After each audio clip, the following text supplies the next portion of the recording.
നമസ്കാരം. നമ്മുടെ രാജ്യത്തെ നടുക്കിയ ഒരു ഭീകരാക്രമണമാണ് ഇന്നലെ ജമ്മു കാശ്മീരിലെ പെഹൽഗാമിൽ നടന്നത്. വിനോദസഞ്ചാരികൾക്ക് നേരെ നിറയൊഴുകിയായിരുന്നു അക്രമകാരികൾ. അതിൽ നിരവധി പേർ കൊല്ലപ്പെടുകയും 28ഓളം പേർക്ക് ജീവഹാനി സംഭവിക്കുകയും ചെയ്തിട്ടുണ്ട്. നിരവധി പേർക്ക് പരിക്കും പറ്റിയിട്ടുണ്ട്. മരണസംഖ്യ ഇനിയും കൂടാൻ സാധ്യതയുണ്ടെന്നാണ് റിപ്പോർട്ടുകൾ പറയുന്നത്.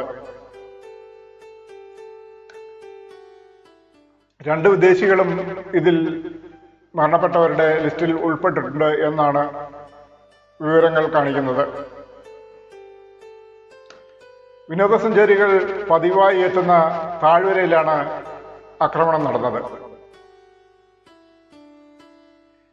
പെഹൽഗാമിലുണ്ടായ ഭീകരാക്രമണത്തിൽ ഒരു മലയാളിക്കും ജീവഹാനി സംഭവിച്ചിട്ടുണ്ട് എന്ന് അറിയാൻ കഴിയുന്നുണ്ട്. കൊച്ചി ഇടപ്പള്ളി സ്വദേശിയായ നാരായണന്റെ മകൻ 68 വയസ്സുള്ള രാമചന്ദ്രനാണ് ജീവഹാനി സംഭവിച്ചത്. കുടുംബസമേതം കാശ്മീരിലേക്ക് പോയതായിരുന്നു അദ്ദേഹം. അദ്ദേഹത്തിന്റെ കൂടെ ഭാര്യ ഷീല, മകൾ അമ്മു, അമ്മുവിന്റെ 2 ഇരട്ട കുട്ടികൾ, 5 വയസ്സുള്ള കുട്ടികളായ കൂടെ ഉണ്ടായിരുന്നു. അമ്മുവാണ് കേരളത്തിലെ ബന്ധുക്കളിലേക്ക് ഈ മരണവിവരം സ്ഥിരീകരിച്ചതായി ആദ്യം അറിയിച്ചത്. ജമ്മു കാശ്മീരിലെ വിനോദസഞ്ചാരികൾക്ക് നേരെയുണ്ടായ ഭീകരാക്രമണത്തിന്റെ ഉത്തരവാദിത്വം ലഷ്കർ ഇ തോയ്ബ പോഷക സംഘടനയായ TRF ഏറ്റെടുത്തിട്ടുണ്ട്.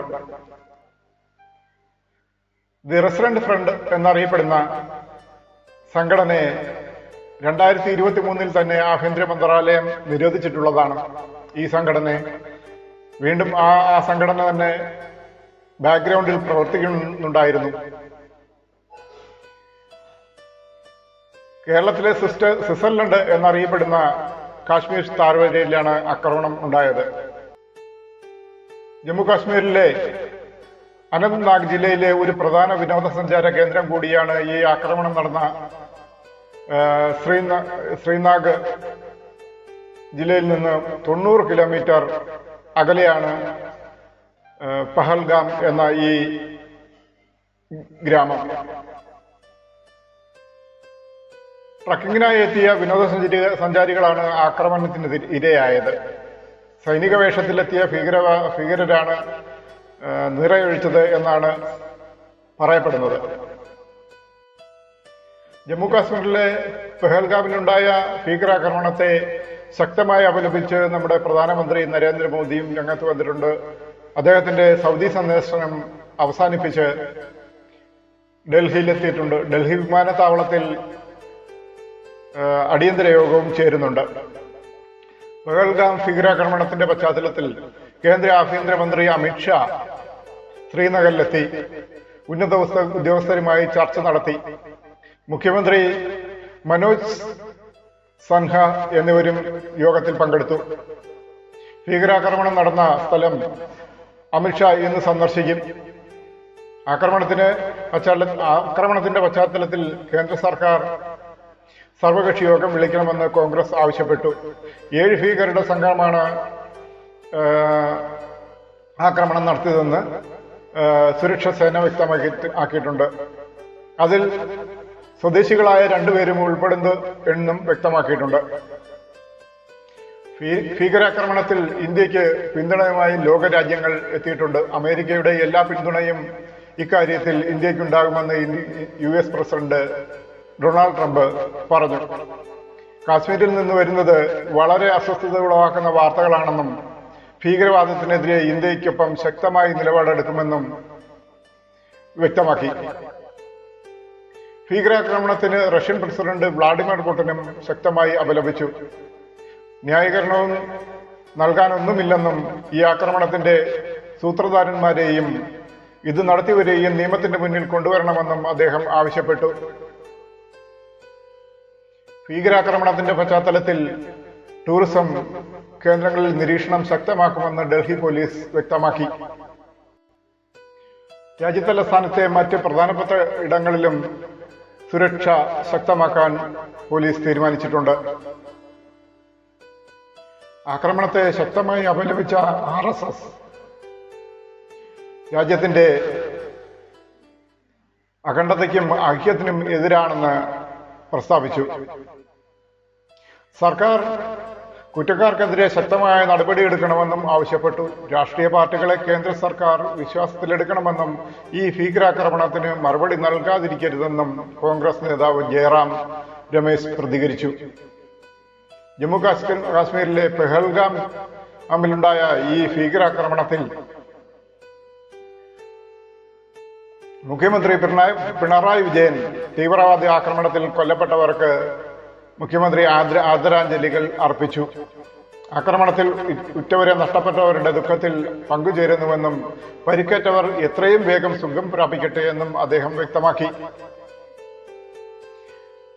ഭീകരാക്രമണത്തിന്റെ പശ്ചാത്തലത്തിൽ കേരളീയർക്ക് സഹായവും സേവനങ്ങളും വിവരങ്ങളും ലഭ്യമാക്കുന്നതിന് സജ്ജീകരണം ഏർപ്പെടുത്താൻ നോർക്ക റൂട്ട്സ് നിർദ്ദേശം നൽകി. കൊല്ലപ്പെട്ടു എന്ന വാർത്ത അത്യന്തം വേദനാജനകമാണെന്നും മുഖ്യമന്ത്രി പറഞ്ഞു. അദ്ദേഹത്തിന്റെ കുടുംബാംഗങ്ങളെ സുരക്ഷിതമായി നാട്ടിലെത്തിക്കും ആവശ്യമായ എല്ലാ കാര്യങ്ങളും സർക്കാർ നേതൃത്വത്തിൽ നിർവഹിക്കുമെന്നും മുഖ്യമന്ത്രി പിണറായി വിജയൻ പറഞ്ഞു.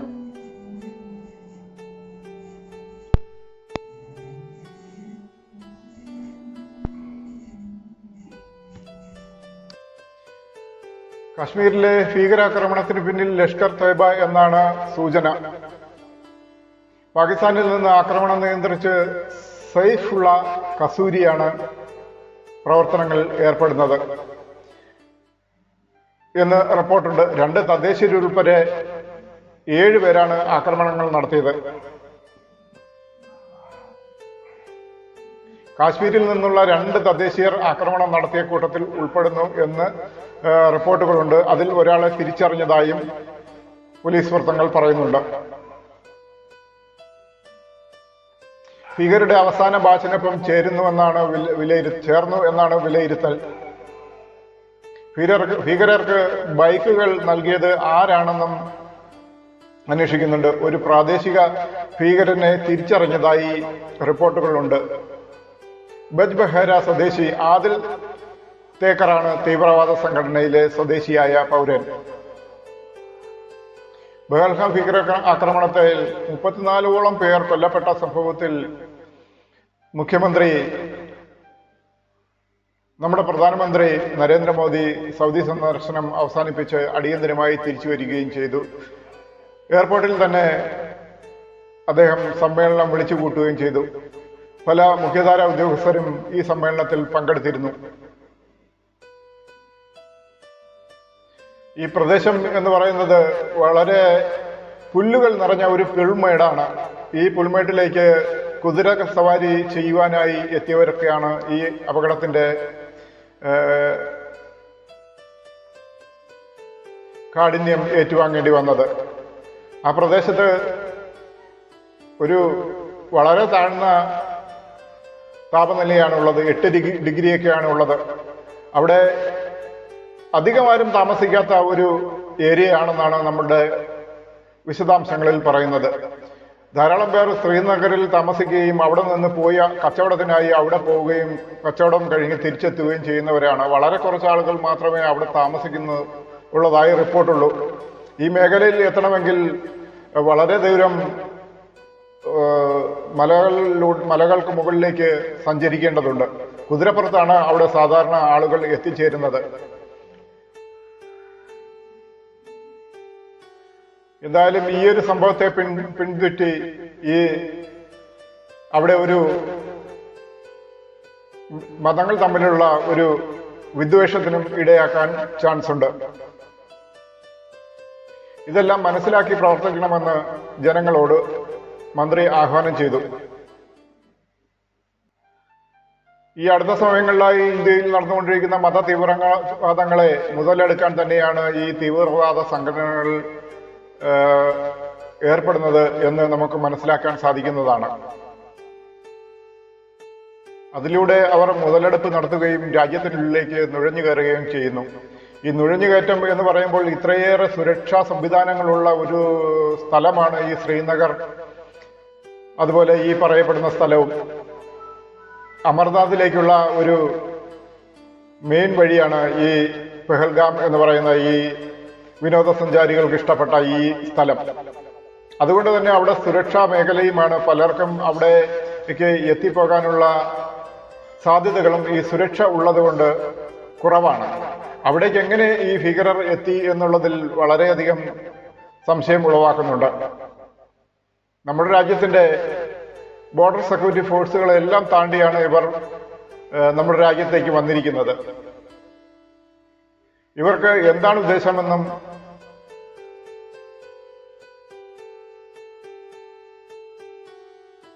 ഇങ്ങനെയുള്ള ഈ ഭീകരാക്രമണങ്ങൾ ഇന്ത്യയിൽ നടത്തുന്നവരെ എത്രയും വേഗം തന്നെ പിടിക്കപ്പെടണമെന്നും അവരെ ചോദ്യം ചെയ്യണമെന്നും എങ്ങനെയാണ് ഇവിടെ എത്തിയതെന്ന് അറിയേണ്ടതെന്നും തീർച്ചയായും അനിവാര്യം തന്നെയാണ്.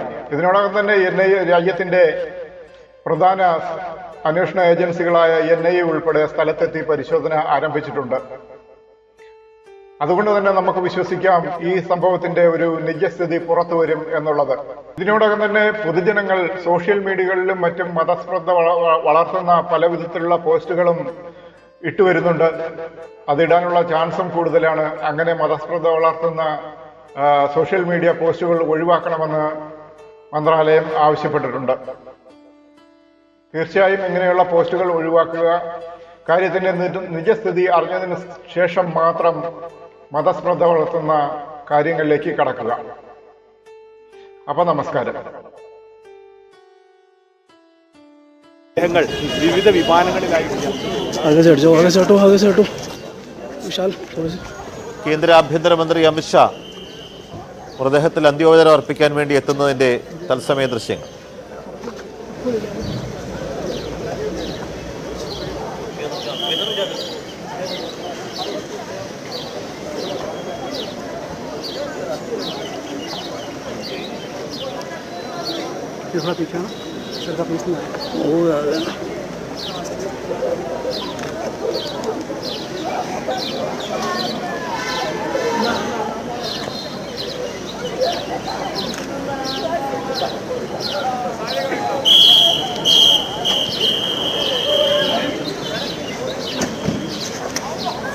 പഹൽഗാമിൽ നിന്ന്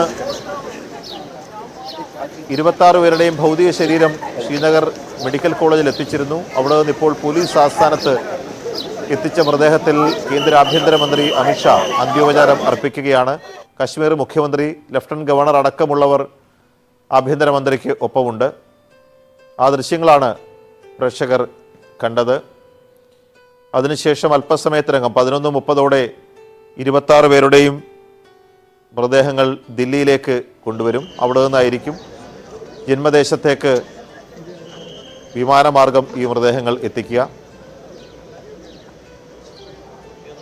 വൈശാഖ് ഹരൻ ചേരുന്നുണ്ട്. വൈശാഖ്,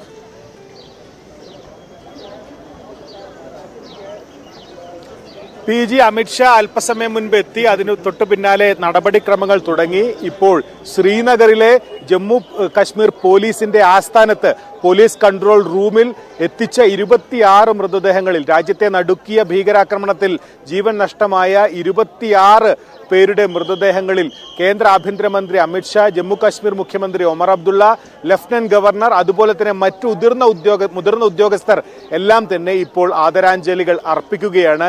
അവർക്ക് അവരുടെ മൃതദേഹങ്ങൾ അല്പസമയത്തിനകം ഇവിടെ നിന്നും ഈ നടപടിക്രമങ്ങൾ പൂർത്തിയാക്കി ഈ ആദരാഞ്ജലികൾ അർപ്പിക്കുന്ന ചടങ്ങ് നടന്നതിന് ശേഷം ശ്രീനഗർ വിമാനത്താവളത്തിലേക്ക് കൊണ്ടുപോകും.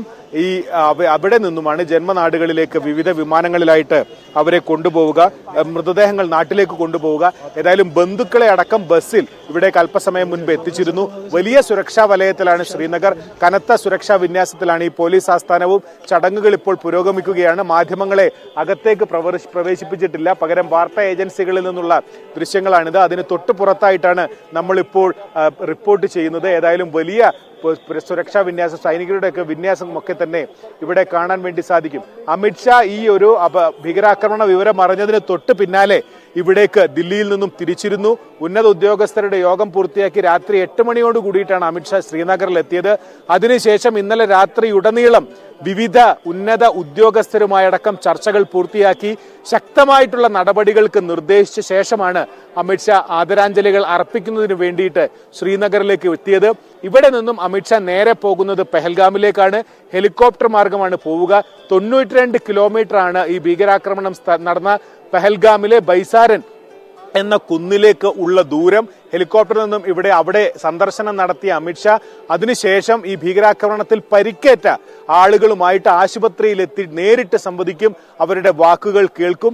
ഏതായാലും ഉദ്യോഗസ്ഥർക്കടക്കം ശക്തമായിട്ടുള്ള നടപടികൾക്ക് നിർദ്ദേശം അമിത്ഷാ നൽകിയതിന് പിന്നാലെ പല വിധത്തിലുള്ള നടപടികളാണ് ജമ്മു കാശ്മീരിൽ പുരോഗമിച്ചുകൊണ്ടിരിക്കുന്നത്. വലിയ സുരക്ഷാ വിന്യാസം എമ്പാടും ഇതിനോടകം തന്നെ പൂർത്തിയാക്കി കഴിഞ്ഞു. ശക്തമായിട്ടുള്ള ഒരു മറുപടി കുറ്റക്കാർക്കെതിരെ ഉണ്ടാകും, ഒരാളെ പോലും വെറുതെ വിടില്ല എന്നും അമിത്ഷാ എക്സിൽ കുറിച്ചിരുന്നു. ഏതായാലും ഇനി തുടർ നടപടികൾ ഏതായാലും വളരെ നിർണായകം തന്നെയാണ്. ഏതായാലും ഇപ്പോൾ മൃതദേഹങ്ങളിൽ ആദരാഞ്ജലികൾ അർപ്പിക്കുന്ന നടപടികളാണ് ശ്രീനഗറിൽ പുരോഗമിച്ചുകൊണ്ടിരിക്കുന്നത്.